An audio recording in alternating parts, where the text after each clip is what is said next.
ekipo ondo, konfiantzakin. Eta, bueno, derbia danez da, beti partidak bereziak izaten dira, baina taldea ondo da. Ezin dugu sailkapenari begiratu, zer emaitza izango da jakitzeko.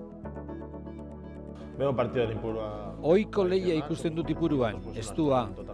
Oso bestelako egoeran gaudegu, behar gorrian. Han irabaziz gero, bidea asko leunduko litzaiguke.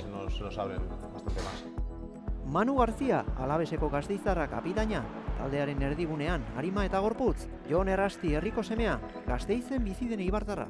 Egunetik egunerakoan, etik esaten dozte ez, ia partido honetan pixkat usten zarete, 3 puntu hauek guretzako garrantzitsuagoak dira zuentzako baino.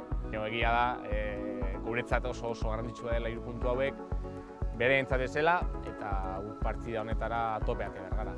Situaciones quizás más complicadas cuando Kinkalarrian izan garen bakoitzean nortasuna erakutsi dugu, ambizioa, orain sendoagoa da taldea, gora berari gabe lehiatzen ari gara, behar den bezala, lehen baino lehiakorragoak izaten ari gara. Sin altibajos y sobre todo ahora mismo creo que nuestra palabra es solidez y competitivos, que es lo que igual nos ha faltado a lo largo de la temporada. Eibar azken batean festa bada, momentuetan festa bada.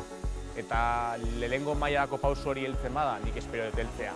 Eta heltzen momentu horretan, honek estanda ingo dago Eibarrek, osea, jendia dago horrekin oso ilusionatuta eta oso pozik.